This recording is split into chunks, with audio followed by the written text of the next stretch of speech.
Interesting stuff. Lots to think about, lots to look forward to. There's conversations on the COVID tax, yes or no.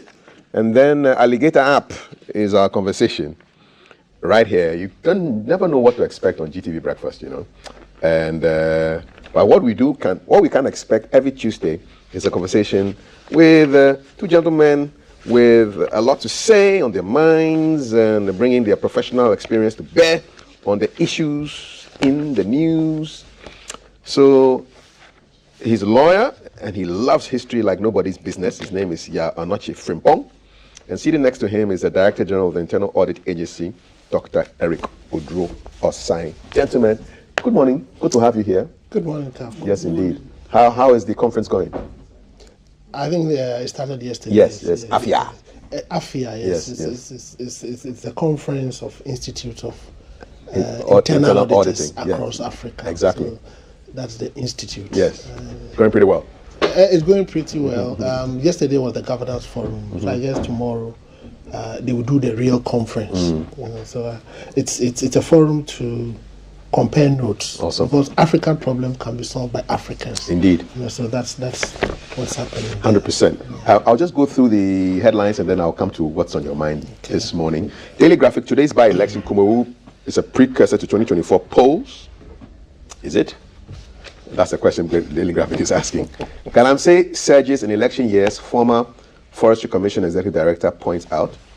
2 babies die over hospital power cut, 3 hours in critical condition. This is just sad. Government to revamp operations of Internal Audit Agency, page 31. Ghanaian Times, no funds for District Assembly Common Fund, that's it, for 2 years. My finance ministry fails to transfer 5% oil revenue. Kumawu by-election, Peace Council urges EC to exhibit professionalism. COVID-19 pandemic, Ghana lifts restrictions at port of entry, and at least 20 children dead in Guyana school fire, page 5. The find that e-levy rakes in over 800 million cedis in 11 months. Inflows dropped in 2023 due to the rate review to 1%. And the University of Ghana ranks first in Ghana, second in West Africa. Good news. Let me just jump into a headline which will be quite interesting to us. It has to do with your organization, Dr. Eric Odro Osai. What's going on? So they say the government is revamping operations of Internal Audit Agency. Why should we be concerned? We should be concerned because when you look at the IMF program, that Ghana signed onto, page 65 actually, government committed to continue to revamp the Internal Audit Agency. And if you want to inject fiscal discipline in the management of public funds and make sure that the key fiscal targets indicated in the IMF program can be attained, internal audit is the way to go. And government has already started the process of amending the Internal Audit Agency law with a new office and reposition it. So we are making strides, and I think that is what all of us should keep our eyes on. If government really want to achieve the targets in the IMF program, strengthening systems, strengthening controls are the way to go. Okay. Quick point on Kumawu. How significant is today's by-election? Today's by-election, I think that it is not a precursor to 2024 because we still have Ascent South to go. And I also think that the way the two political parties have conducted themselves, they deserve some commendation. And I also commend the IGP for moving to the place, calming them, explaining to them that they shouldn't fear, everything is under control. I think that it's good. They should know that it is not a do or die affair at all. Once the elections are over, I know they will move straight to the Ascent areas to also do same. What we need is that the two political parties should collaborate to continue to allow peace to prevail in our political atmosphere. And the people of Kumawu must know that the person or who they will elect as their MP should be the one who will bring development, irrespective of where the person comes from, whether from the NPP or the NDC or the independent candidate. Their preoccupation should be who can bring them development. Okay. So we appeal to their conscience. Okay. They should allow peace to prevail. And that's it. That's good. I'll ask the same question to Mr. Frimpong shortly, but is there anything on your mind that you want to talk about? I don't know. Yes, I think our attitude to work. I still think that as Ghanaians, whether we are working in the private sector or public sector, whether our economy will develop or not, a lot depends on us. People's attitude to work must change. People must go, if it is 8 o'clock, go to work at 8 o'clock. And when you go to work, just make sure you deliver. I see something happening across the public sector where supervisors themselves don't come to work early. People who are supposed to make sure people work don't come to work early. So their subordinates do not also come to work early. There is a trend going on in the public service where people think that it is only the number of years you spent in the service that qualifies you to earn higher salaries. And I think we should restructure the performance management system in the public sector so that we pay according to performance, irrespective of the number of years in the service. There are certain jobs that are being executed by people. The risks are so high. They go to work very early, they deliver, but because they've been in the organization for 1 year, 2 years, somebody who has been there for 10 years but not producing is earning more than that person. That completely, I think, is wrong. So we should focus on performance, review the performance management system, irrespective of qualification. When you go to Germany, it's not about qualification, it's about what you can do. So if we can import same to the public service, and I also think that we should consider paying people wages. We should avoid, we should disband this idea of paying people on a monthly basis, which is salary. Yes. People run, in the UK and other countries, people run to work even when it is raining because they know that they will mark them. They pay you on an hourly basis. If you don't go, it will be deducted. So weekly or fortnightly? Weekly or fortnightly. If you go, if you come in, you click in. If you fail to attend or come to work in a day, they deduct it. And if we do that, it will reduce corruption. People will go to work. People will note that if you don't go to work, they will deduct it. The excuses will reduce. Productivity will increase. Finally, I think that we are wasting our night as a country. You go to other countries and they work 24/7. Construction at night. Construction at night. Passport office working at night. Ghana Water Company working at night. ECG working at night. So that we will be able to increase productivity. After 5 p.m., you go to public office and they've closed. They shut down, man. Passport office will close at 5 p.m. Sorry, I'm putting passport office on the spot. Put them on the spot. That is what I know. Ghana Water Company, they've closed. ECG, they've closed. This company, they've closed. No. Please, let us put our nice service only the police to work. and hospitals. What we need to do, and we can recruit same number of people we are recruiting working during the day. Recruit them in the night. It will reduce unemployment. It will increase productivity. But if we want to introduce the night service, then we have to improve our supervision. I think because those working during the day do not even get properly supervised. And how much more night? How much more night? So bank and interestingly, by 4 p.m., 5 p.m., banks have closed. They've closed. You go to the UK and other countries, 24/7, you can access your funds. What kind of economy is this? So we should make good use of our night. Boom, 100%. There's some countries you wake up in the morning and the road has been done.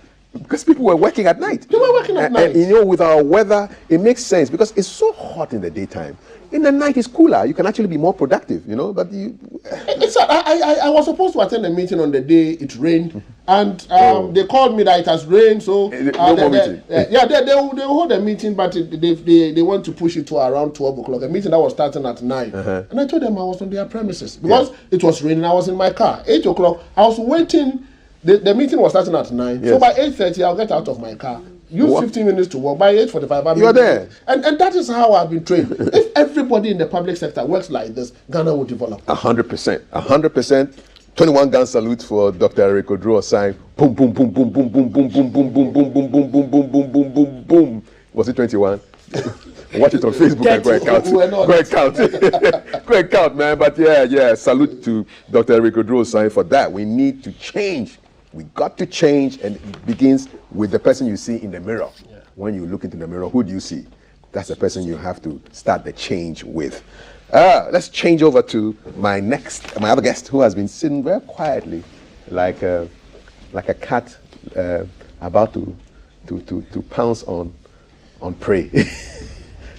Mr. Frimpong. Yes, my lord. That's how things sound in the court. What's on your mind? First of all, Kumawu first. What's the significance of the Kumawu by-election today? What is significant for the whole nation is what journalists who have been there have told Ghanaians repeatedly, that both parties, four-wheel drive vehicles, have flooded Kumawu. this one, nobody would blame MPP. NDC is culpable. You know, a fleet of vehicles belonging to the two parties. Now, the journalists are also reporting that all the roads in Kumawu, which were like gullies, had been tarred. And as of 3 days ago, it was left with just small portion between Kumawu and Efridiasi. And you were talking about working day and night. At least in the case of Kumawu, we have experienced that. So the question is, when your MP dies midway, is it not a blessing for you? Because the government will not be able to develop 275 constituencies. But because we have an almost equal strength hang parliament between MPP and NDC, if you are lucky, and I mean it, your MP happens to belong to the ruling party, and he dies midway. If your problem is water, it will be solved for you. If it is road, it will be solved for you. Yeah, if it is employment, whatever you want.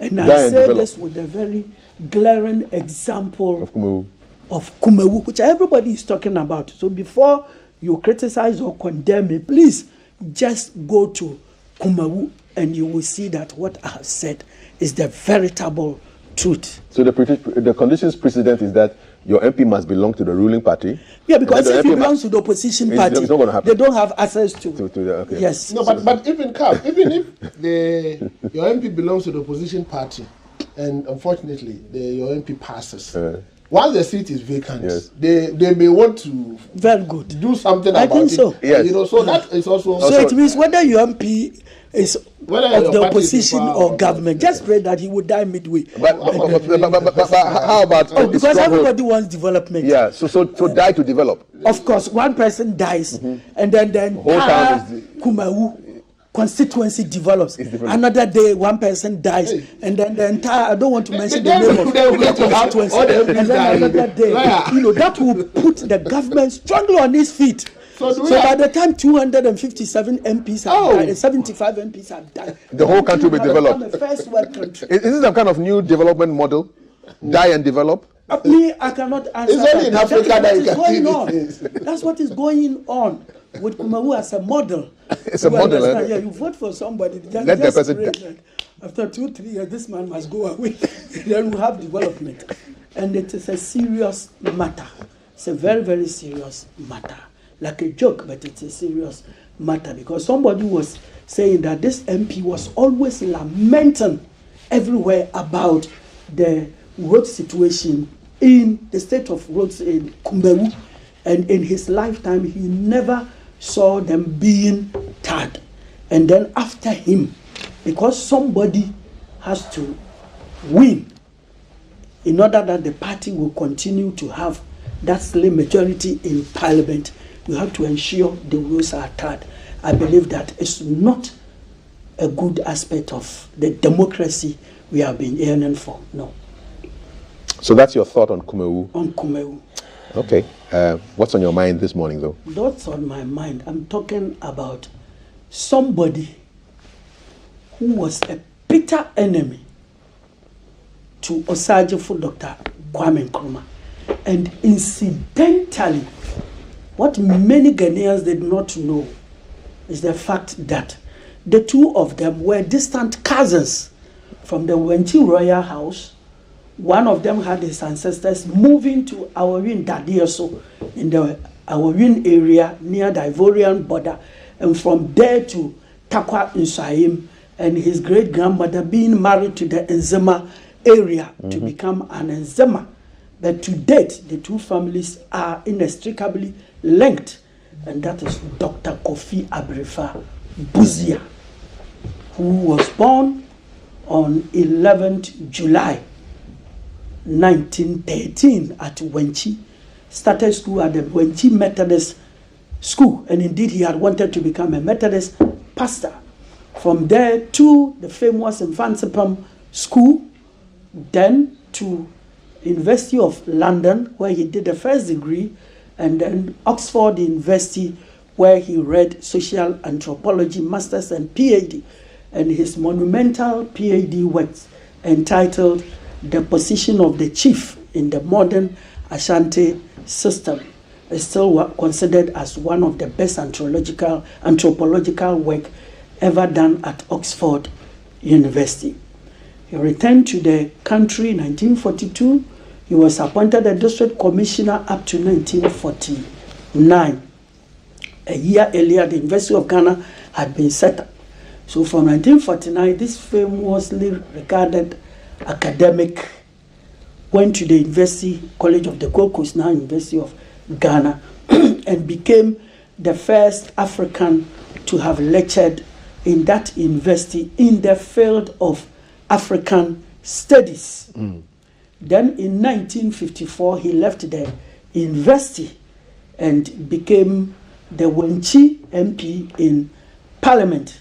And under that constitution, which was a cabinet system of government, Nkrumah being the prime minister, he being the leader of the National Liberation Movement in Parliament, he became the opposition leader to Kwame Nkrumah.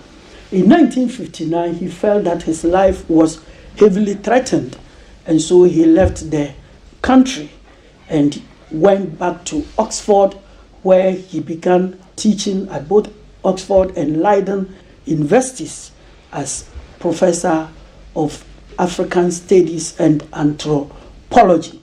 And indeed, he became the first Ghanaian to have been appointed a professor at Oxford University. Let us remind ourselves that the first Ghanaian ever to have attended Oxford University, and indeed the first African to have attended Oxford University, was Philip Kweku from Cape Coast in the 1750s. Now, many people also make the mistake of thinking that Professor Busia was Ghana's first professor. We have said it over and over again that it was rather Professor Anton William Amo, who died about 200 years before Professor Busia was born. Now, in 1966, March 1966, Professor Busia will return to Ghana because his enemy Nkrumah had been overthrown, and he was made the lead advisor to the National Liberation Council, which had overthrown Nkrumah's government. He chairing the National Advisory Committee of that junta.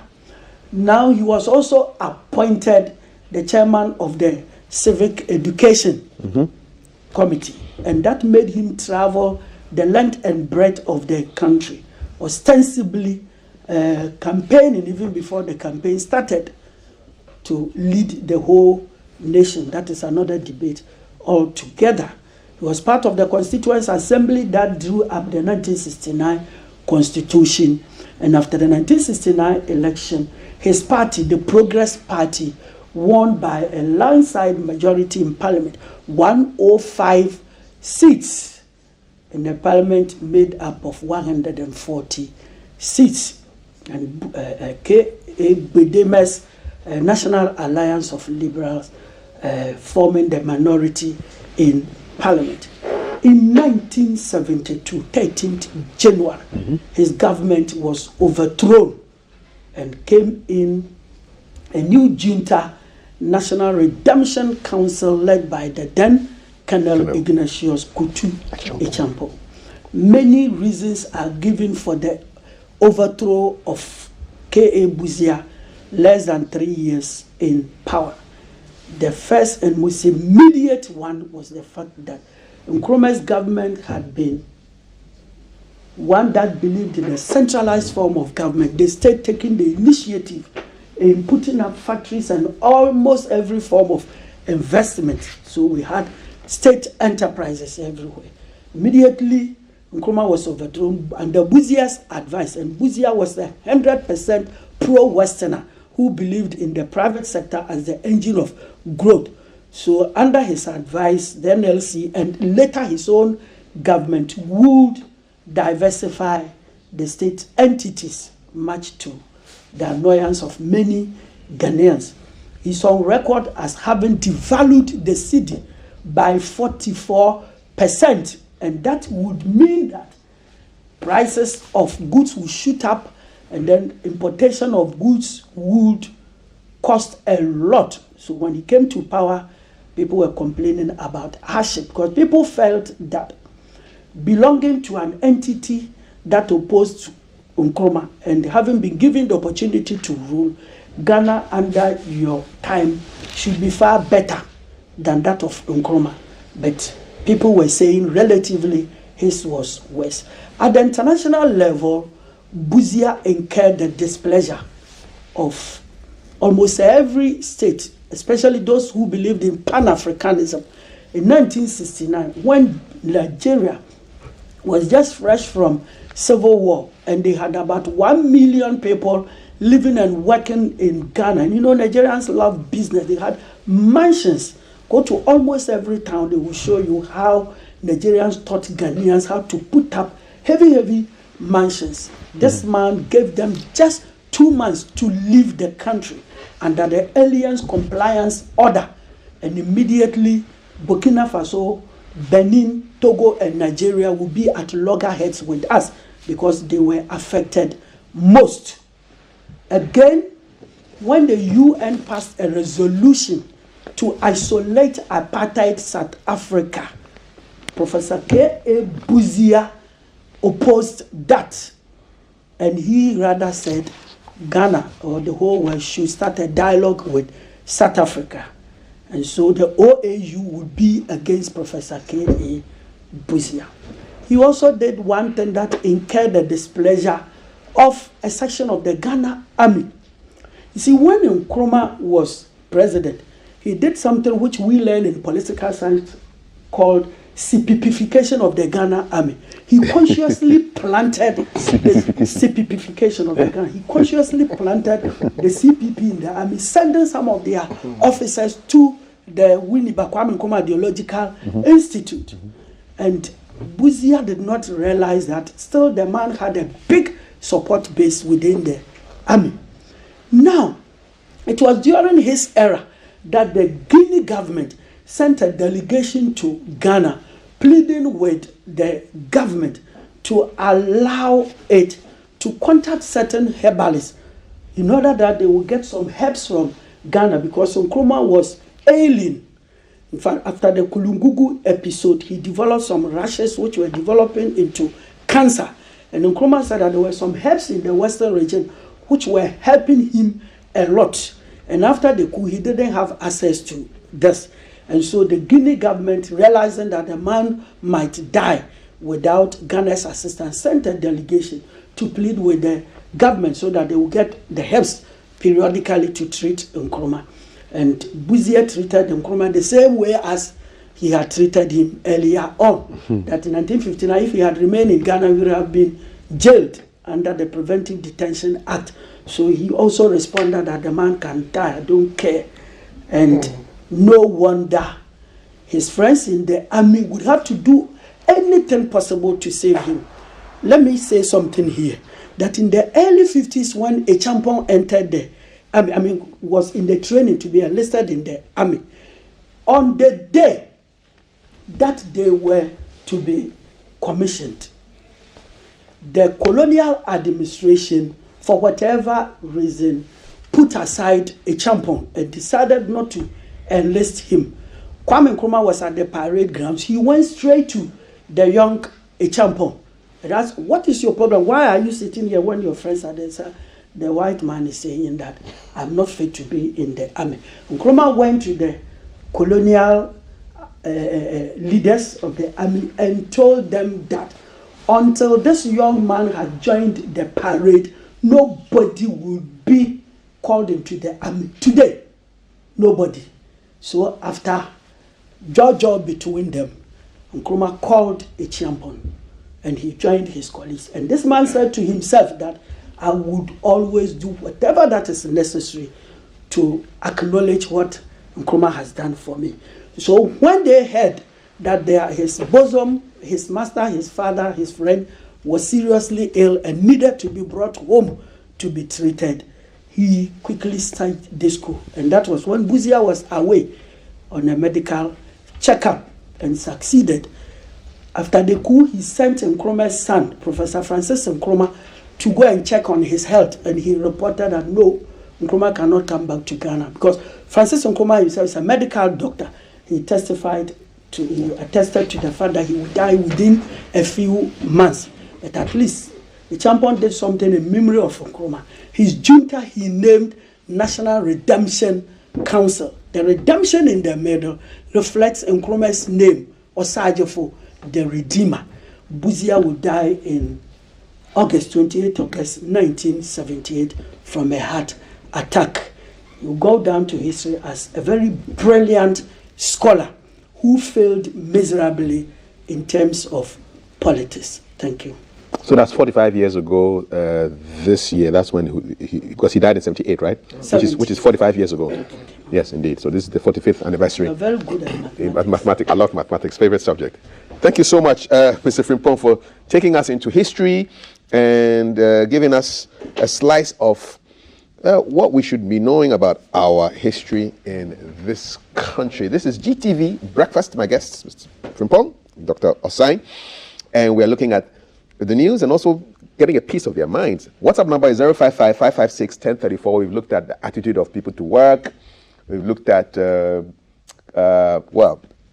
shake-ups, revamping of the operations of the Internal Audit Agency. We've looked at Kumawu, and we've looked at a slice of history. Your messages here coming in. Good morning, Kofi Chachu, which is me. Dr. Osai is right. Our mindset about work has to change. We should know that we are working for ourselves and not the employer because we must earn a living. In my place of work, if you don't show up, except for a doctor's recommendation of rest, you won't get paid. If you turn up late, you'll be made to go back home. Na de Tego, Committee 25. Thank you so much for that. Na de. Okay. Laji Escalu Nalerigu, and you're asking us to be wary of false history, which has done more good in Ghana, especially in the Boku areas. Let us know what the true history is, Alaji. A shade will not help. You know. Charles Edu from Gomwa, German. And German. So overzealousness and passion being exuded by MPP and NDC over the by-election is a pointer of our growing democratic riches. I see. I don't understand what that means, but hey, you can come back and let us know. Charlie Gaff, your historian is solid power. Some people are really bad. They really damaged Ghana. Cream College, thank you. Daniel Siamwa, good morning. I agree 100% with Dr. Odrosai on paying workers wages instead of salaries. In the UK, there's a clocking system where workers have to clock on their arrival at the workplace. Your time of clocking goes straight to the payroll department. And if you're 15 minutes late, you automatically lose 1 hour of your wages at the end of the month. Wow. 15 minutes late, 1 hour lost. Yes. Cool. That's a lot. Good morning, BFS. I think the politicians are telling us to sacrifice our MPs for the development of our constituencies by Idrisu, responding to Mr. Frimpong's tongue-in-cheek development model. I do side with Dr. Odro about the government sector paying according to performance. Even some trainees, NABCO personnel in some government sectors do work hard, but earn something less than those long-service permanent personnel. True. Yeah, so people are talking a lot about the issue of performance. Amisco Spelele in Kaswa Republic, now in Kumawu. As the Kumawu by-election is ongoing, I'm very optimistic that constituents are voting massively for Ernest Yawenim to continue the good works. Amisco Spelele, who is now in Kumawu. Okay, all right, more messages. CAF, I'm just in support and I love the Director General's submissions. Lawyer, you are being real with your observations. Yes, it says die and develop. Abrantia, it says, people of Kumawu should show up and vote massively for Ernest Yawenim. Abrantia KK Kaswa. Okay, more messages coming in. I'm glad you're sending in your messages. Profound compliments to your panelists. Please, can you let Dr. Drew know that when I become president, he's definitely going to be my finance minister for us to break. Everybody's talking about that. All right, thank you so much. When you become president, when are you going to become president? Tuesday morning news, loud and clear here in Ikumfi, Nakwa, and you're all telling us that a vote for Ernest Enim is a vote for MPP, Victory 2024. Cocoa farmers declare their belief in Dr. Free Yakoto. Okay. I'm not a cocoa farmer, so I really don't know. But so those are your messages right now. Kumawu by election, MPP will win massively. Okay, so you say the NDC and the former president should stop the propaganda, and then you are greeting Mr. Kennedy Ajapong as your next president. Okay, all right. Yeah, messages.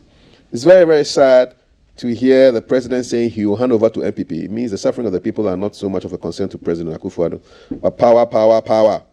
And Mr. President wants his party to continue so that they can cover the deals. But Ablade from Ifeokuma says, he lie bad. Okay, so these are your messages that have come in. A couple more before we continue with the conversations. Mr. Frimpong, for the brief history, we need such histories for posterities to know which people did Ghana wrong and how their children are frustrating us. Aaron Babaku Kokomisa says IMF loans must not be entertained. Well, we are already entertaining it. The money has come. We've received $604 million. Okay, so Aaron, it's a bit late to be asking for non-entertainment of the loan. The loan has landed. Those who have experienced work less and the inexperienced work more in Ghana, who has to change their attitude? There's a question, there's a big conversation on how we're going to be paid. All right, okay. All right, okay. More messages coming in. Last one for now. Daniel from Spintex Road. Current employees are not willing to learn on the job. Having bad relations with clients is very difficult to even understand. Thank you. So conversations are going on about work and attitudes and compensation. And I think you sparked a good conversation that we should have about how people should be paid. Yes. Yeah. But what is preventing us from paying people? Was there any point in Ghana's history where we were paying people weekly and fortnightly? I don't know. We need to do that research. Yeah. I think that you never experienced that. Yeah. But that's the way to go. That's if we really want to change the dynamics of our economy. We really want to motivate people. We want the youth to have a belief that Ghana would work again, and for them to commit themselves to work harder. I think we should change the narrative. There are people who sit behind the desk and because of titles given to them, they just don't do anything. They act as post office and then send documents to people. When actually those in the middle to lower do the technical work, yet we don't compensate them well. So we should change our whole compensation system and then improve performance monitoring and management and make sure that we use the input-output analysis and pay according to performance. If not, the public sector will continue to work like this and that will be a problem. Okay. All right, let's look at a really sad story here. It's on the front page of today's Daily Graphic. It involves the death of 2 babies because of a power cut in the hospital. So 2 babies have died while 3 others are in a critical condition at the St. Anne's Hospital in Damungo in the Savannah region following the disconnection of power supply to the facility by the Northern Electricity Distribution Company. The newborn babies are said to have lost their lives due to the hospital's inability to test for compatible blood to transfuse them. Wow. The head of communications and clinical coordinator of the hospital, Dr. Beadesse Ahmed, who confirmed the incident, said the situation was biting hard on healthcare delivery because the hospital was the main referral facility in the area. Quote, "We lost a baby for the first time they disconnected the hospital, and the second time we lost another. As we speak, there's another one in critical condition, and the reason is that we couldn't transfuse blood to them." So NEDCO officials cut power on May 2 over a 4 million cedi debt. But it was later reconnected after the intervention of the Savannah Regional Minister, Said Muhazu Jibril. However, due to the hospital's inability to pay the outstanding debt, the power distribution company disconnected the facility for the second time last week, and it has impacted healthcare delivery.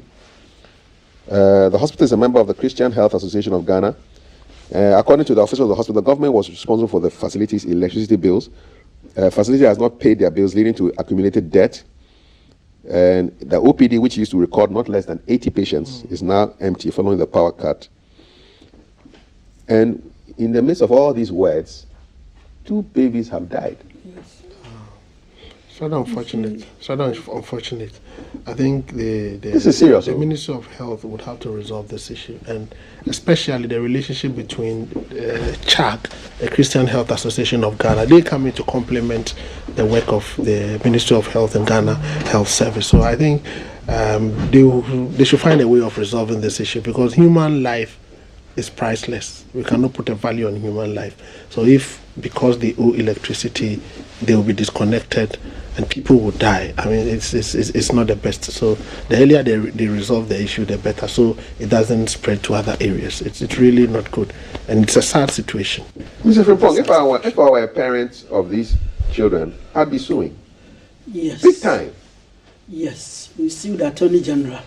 And I also believe that, you see, even quite apart from owing the UCG, at any time, NEDCO. for whatever reason, NEDCO in the north, sorry, NEDCO, at any time, for any reason, there can be power outage. So the question we have to ask is whether in all our hospitals we've got standby generators. Because in many areas, as soon as the generator goes, the national grid goes off, automatically you have the switch on to yes. So this is something that should be done immediately, because their deaths must not be death in vain. It must lead to something very positive, because at the end of the day, NEDCO, we say we have to do our work. Yeah, but the hospital must have had a standby generator, as you said. That is what we are saying. Yeah. NEDCO will have to do its work, no matter the situation, it has to do it well. And then government should ensure that now that people are paying for health, we pay. Those children, their parents are registered.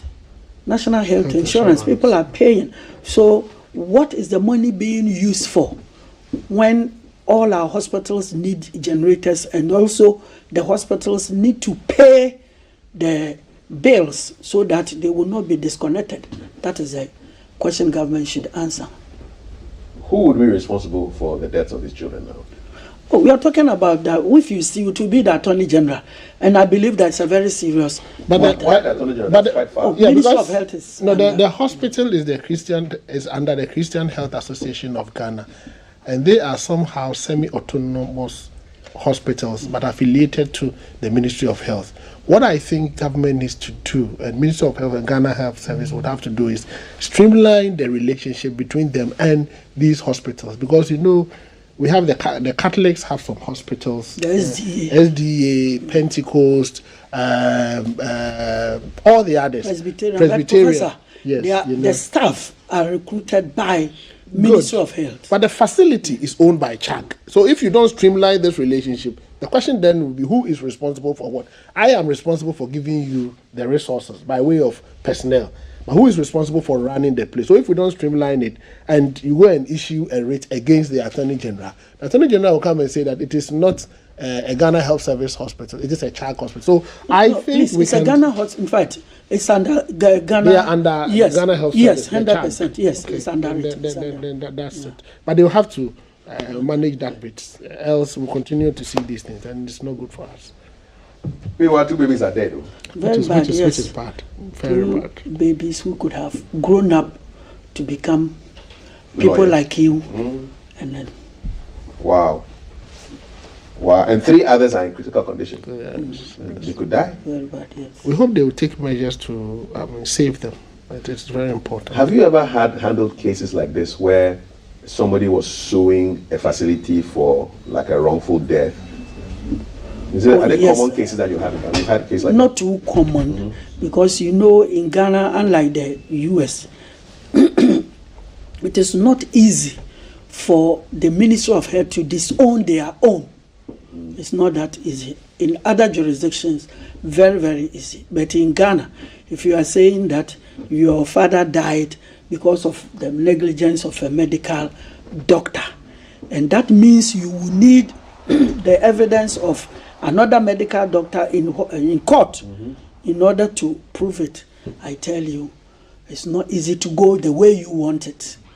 It's not easy to go the way you want it. So what are the options that the parents of these unfortunate children? This one, it has come out. The hospital has stated that it's not our cause. It's because of the power outage. We're in the process of doing what you mentioned technically, the blood transfusion, transfusion, yeah. and then there was power outage. So go and blame the one who caused the outage. But isn't so the government also, the hospital also sharing their responsibility? They must have had a power. They must have had a generator.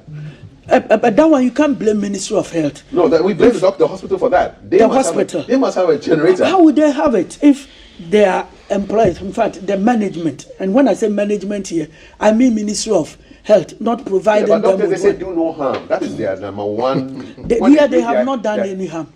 They haven't done. They're in the process of doing their work. Then, sometimes, as we are speaking to the state, if there is a power outage, so that nobody can hear us, GBC would respond to the viewers that wasn't our fault. No, but we have a generator, so the generator must come on. That is, if there was no generator, then you blame other people, and indeed, it's not your fault. You understand? Yes. But we have a generator for things like that. If you have a generator, why did you have a generator, and why that? How is it that other entities as important as GBC do not have generators? This is a question the whole nation must answer, so that we begin working towards that. Yeah. Yes. I just think that the hospital should not easily just say point fingers and just say it's somebody else's fault. They also have a duty of care to their clients. You must prepare. They say trust in God, but lock your car. Have a generator on standby. Duty of care. That was why they were catering for the children. I believe that the doctor was doing his work all right, but the issue of generator is something that I believe most hospitals in Ghana lack. Most hospitals. So from now, I think the management of hospitals should begin to petition government to ensure that all these things are very, very, very important. But don't hospitals have like internally generated funds? They do. Why can't they use their IGFs to get a hospital? Maybe the IGF are used for other things, but they can prioritize generators. Yeah. And if they need plants, they actually need plants. It's pretty sad, you know. Kafu, some time ago we were talking about this ambulance issue. Yes. You see, the hospitals have got ambulances. You know, somebody is in coma, would need to be transported to a referral hospital. And the other day we learned from here that they will say, buy fuel, do this. No. See, the hospitals will be equipped with generators, all right. Then, on the day that we need the generator, they will say there's no fuel, or the attendant is not immediately on duty. Attitude to work. Yes, so as we just have to change our attitude to work. Doctor was saying, I believe that we have to change our whole idiosyncrasy towards work in this country. Okay. Your comments, we would love to have them soon. I'll read them. I'll deal with another story before we read your comments. 055-556-1034. E-Levy raking in a lot of money, almost over 800 million CDs in 11 months, although the inflows have dropped in 2023 due to the rate review to 1%. There is a conversation around Galamsey, since our buttons are here. So the former Forestry Commission Executive Director is pointing out that in the election years, Galamsey increases. So Mr. Opong Sasu, former Executive Director of the Forestry Commission, has said that the lack of political will on the part of politicians to clamp down on illegal mining during election years has resulted in devastation caused by its activities. So there was an increase in illegal mining during the election years of 2012, 2016, 2020 due to the involvement of politicians in Galamsey. So active involvement of politicians is causing the problem. Quote, during election years, we see the increase in Galamsey because it gives the politicians easy money. So they lack the political will to stop it, and sometimes they even take money from illegal miners even before they enter the forest to mine. And all you need is the power to mine without restrictions. Even if they enter the forest for only a week, imagine the destruction they can cause.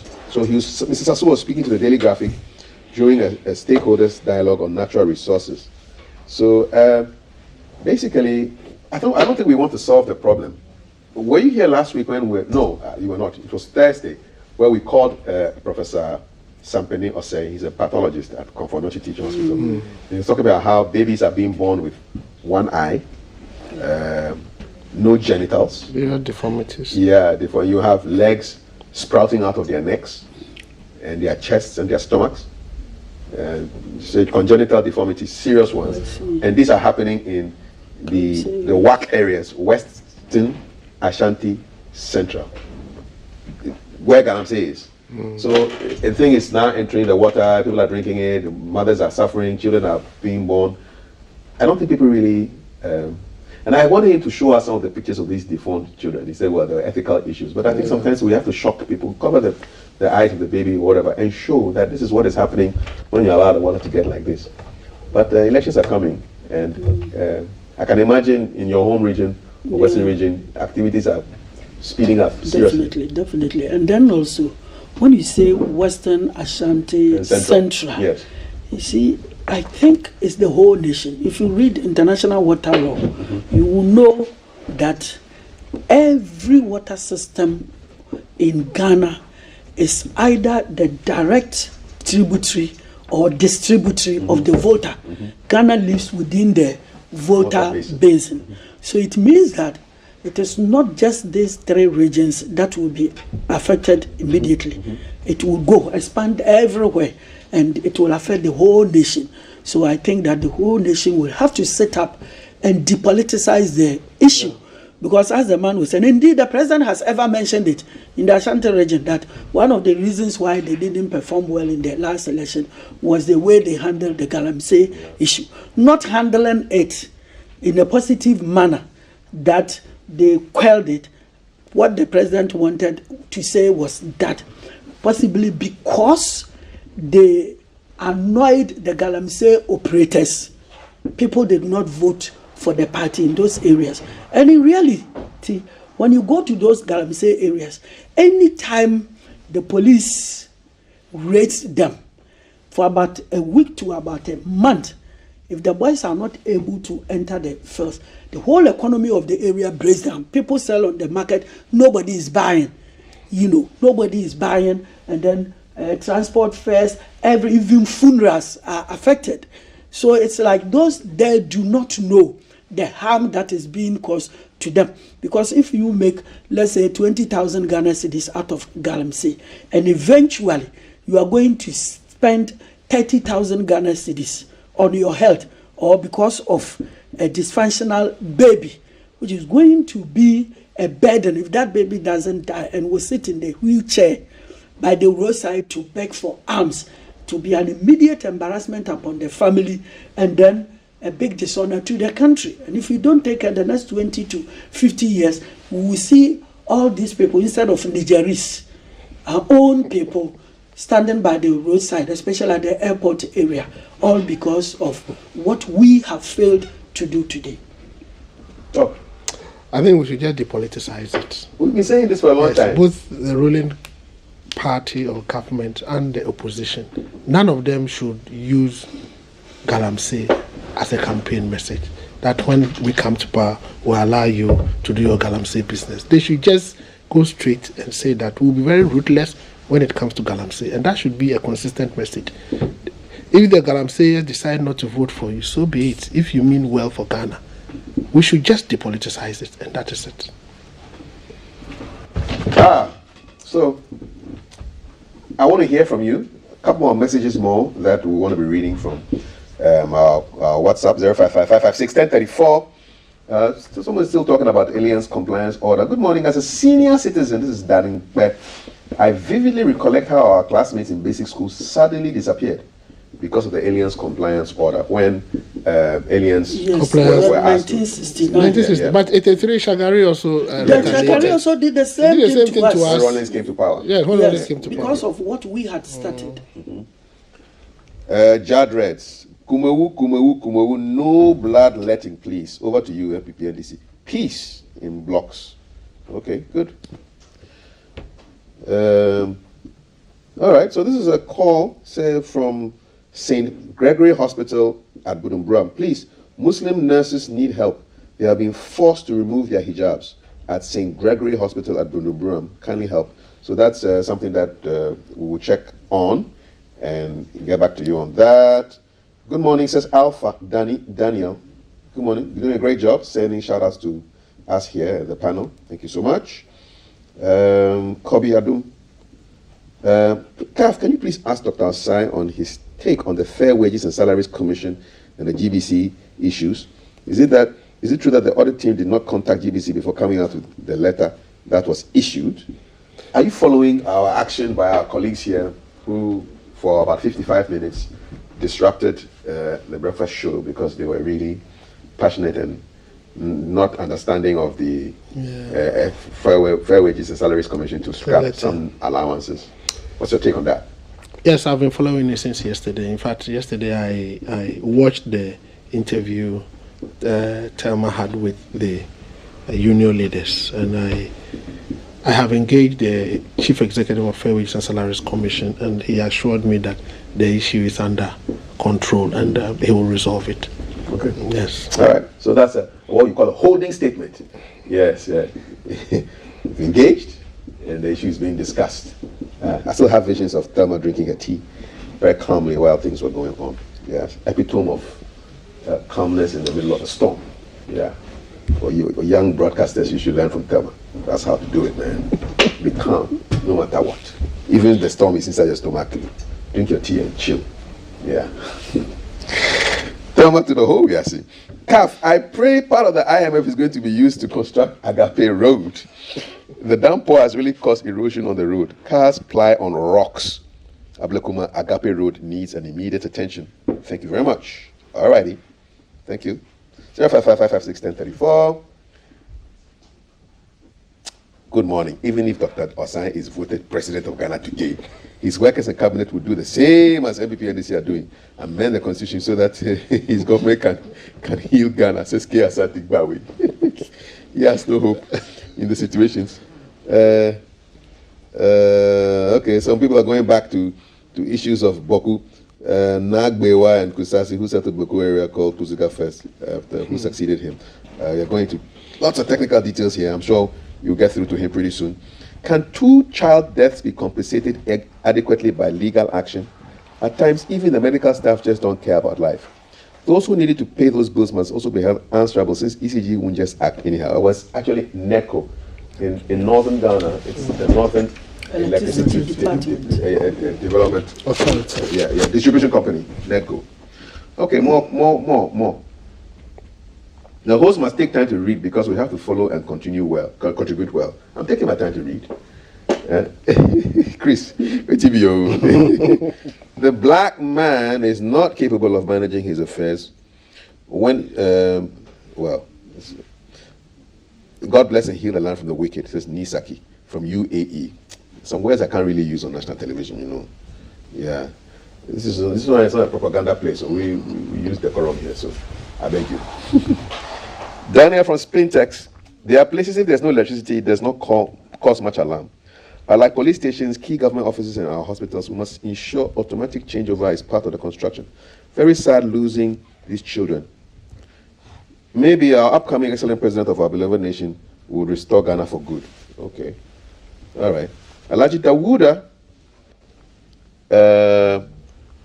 what did Mr. Dr. Nkrumah go to do in Vietnam before the overthrow of the Ghana army in 1966? He was on his way to... Peace mission. He was on a peace mission, yeah. Dr. Odro, what free consultation can you help? What free consultation can you help GBC start with the war of words between GBC and Salaries Commission? He's giving a holding statement already. Okay, yes. And then Reverend Pong. Yeah, so he went on peacekeeping. He was going on a peace mission. He was Hanoi. So that explains the question, what he was doing, traveling to the Far East. Good morning, CAF. How much is 4 million Ghana cedis that it should kill 2 babies? Meanwhile, one politician can loot more than that amount. May the innocent souls rest well. Posterity will judge us all. Igwe from Dodowa. Bizoa, I wish a historian would be on BFS every day. No, he can't come every day. Once a week. Tuesdays. It makes me feel happy and proud to be a Ghanaian, knowing a lot of history about Ghana. Dr. Osai conversely made me sad on World Mathematics Day for making a huge negative comment about mathematics. Do you remember? I did. And he said, I wish he could apologize for all young learners of mathematics. Did you like mathematics when you were growing up? No, I liked mathematics, but you see, my challenge was with how mathematics are taught. Yes. You know, the teachers did not send a good signal. Yeah, right. But mathematics is very significant because as an accountant, if you are doing management accounting, you need mathematics, and everything you do is about mathematics. Yeah. So we should just change the approach and how we teach mathematics. We should make it practical. We should make it friendly, so people would demystify their minds that it is a difficult subject. It's the way they teach it. It's the way they teach it. There were three subjects like that: mathematics, French, and music. yes, They didn't teach them well. and they do it in the afternoon. After lunch, eh? After lunch. After lunch, and then they do the French, they do all the conjugations, lay, low, and the rest. And you know, when you get to that level, Je vais, tu vas, il va. you see, when you get to that Vous level, allez. Teacher, you were so angry You were so angry Yes, with you. yes. when people see the French teacher, The guy Yes. there. What was your French teacher's name? Do you remember his name? Mr. Jokoto. Ah, But I did it at A level. okay. oh, then that's what an Yeah, advanced French. Oui. Yeah. Let's go beyond we. That's all the man can I speak. did A level French. Oh, like me. Yeah, I did A level. We should start speaking in French. Yeah, well, unless I Well, go then back. I'll be out of the equation then, because I ended at conjugations. You ended that conjugation, Yes, sir. lay, low, la, that's all. No, that one is a subject. Well, that's all I know. My younger brother welcomes directly after me. He said he got into his French class, Form 3, at Motor School. And he went straight into the middle of some serious conjugation. He raised his hand and said, Madam, how did we get here? You were not part. Walk out. He just wanted to know, you know, say, how did we arrive here? I mean, why do you go, je vais, tu vas, il va, nous allons, vous allons? How does it work? She walked the guy out. And he never. And they give you a French homework. Your parents do not understand. You don't have anybody at home to help you. You bring the thing back, and the teacher is annoying. How are you solving those problems? I Well, mean, I wasn't able to do it, so I'll bring it back, and the teacher will just beat me. And I don't understand. I never understood anything that man taught me. what's his name? Mr. Agbake, that's his name. So the people are all from my area. Both everything, guys. Yeah, you know, because of Togo. You know, Mr. Gbake and Mr. Jokoto, shout out to them. If you should see them today, what will you tell them? no, I'll thank them. At least I remember what they did to me, and I know that if I get the opportunity, I should do better. At least that's. So he used to cane you for not doing. for not doing my assignment, but it was not my fault. One, I don't understand. Two, none of my parents could speak French. There was nobody at home to help me, and the man didn't understand why I didn't do the assignment, and I also didn't understand him why he wants to beat me. You know, so it's something I have never forgotten in life. Mr. People, you are thinking about your French guys. Or you Oh, no, okay? the man was a good man. He was a good guy. No, very exceptionally good. Did you have anybody to help you with homework? This one I do understand because I believe that I started French at the boarding school level, Yeah, in the yeah. secondary So school. people So could always help there you. were seniors Who could help you? Yes. I didn't have a senior. These days, you have videos, you have French songs you can listen to. You know, the internet is there, YouTube, so many things. So it's easier these days. So French music. Did you study music in school? Music. I didn't study music, but I had this music teacher. I can mention his name, Bampo. And Bampo would teach us in the afternoon. And King, and you know, in Presec, we're all boys. I love that. And how can I sing treble as a boy? You know, they say, Defer to me. no, I don't know, but he wants to put us I into was treble, singing auto, treble. bass. We all want to go to the bass. Bass, place. yeah. Then they put us in treble, and I can't. And then what kind of song? No, we're singing, you know, the Presec anthem, Illumine the truth, with the movers lumen. And when you get there, in the highlight, I should say in the highlight in treble. There was no way I could do that. And this man will laugh. Then the man was not the right teacher because in our case, I also attended the boys' school. And you sang treble. Yeah, what they would do is the teacher would ask, who among you can sing treble? You understand? So voluntarily, some of us with small feminine voices would so happily go sing there. your- Yes. sing your treble. And that was all. You were done. Rather than pushing You see, at somebody times who you will sing deceive bass. yourself that That you have a bass. You have a bass, or you can sing treble. You go there and realize that you are singing bass among the treble singers. And it was his work to make you functional. And this is happening in the afternoon. So the afternoon is the thing that worried Mr. Afternoon French, afternoon music, afternoon mathematics. It's wrong. It's wrong. It's Yeah. wrong. So your recommendation is that they should teach these things in the They morning. should take these things early in the morning when we are fresh, so we'll be able to, even if it is difficult, we would appreciate it. But hot afternoon after lunch,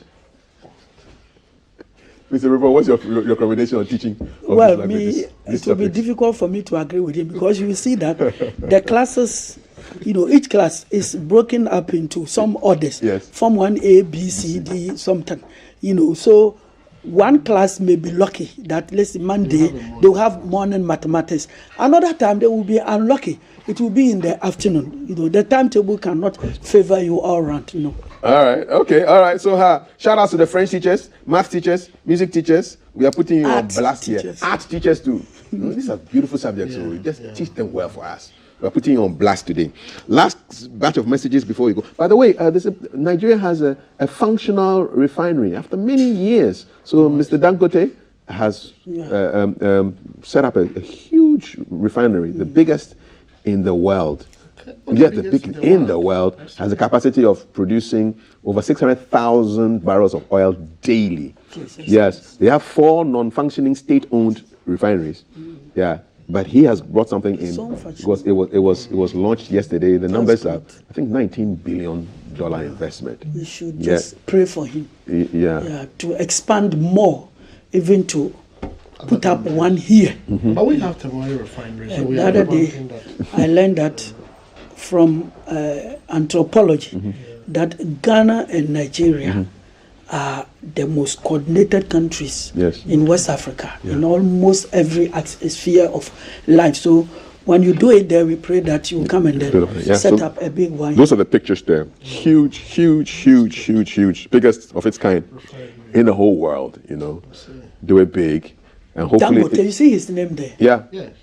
To solve their refinery issues, So this is a private investment. So you are saying this one is bigger than what we can find in Saudi Arabia? This is the biggest in the world. Qatar, everywhere. It's in the world, Wonderful. It's the biggest in the world, and it's supposed to solve their oil problems, their fuel problems, because shortages of oil in one of the countries with the highest production of oil, millions of barrels every day, doesn't make sense. So kudos to him for this huge investment, helping solve big problems. That's what it's all about. Yeah, so those are some of the pictures there. Massive. Very inspirational. Putting the money to good use. Okay, we're done for today, gentlemen. It's been a real pleasure. We will come back, tomorrow and bring you results from Kumewu. Thursday is the 25th of May, which is Africa Union Day. It's not a holiday in Ghana, but of course we will mark it in our own very special way here. And I'm sure at some point in time we can talk about that later on. Yes, indeed. Gentlemen, thank you so much. Thank you. Have a beautiful day. Are you going to call today, sir? Yes, please. What case is there? You always ask. I'm curious, man. I'm curious. Largely land cases. Land, assassin business. Yes. Okay, all right. I wish you success. May you win. Thank you. All righty. Okay, and may you all win. You're watching GTV. In fact, you're winning already because you're watching GTV Breakfast. Still to come, conversations on COVID-19 levy to be discontinued or not. There's a Pharmacists Limited has a conversation with my guest, my colleague Thelma, Cool, Calm, Collected Thelma. And there's Alligator app also happening pretty soon. You stick around. Do not go anywhere. GTV Breakfast.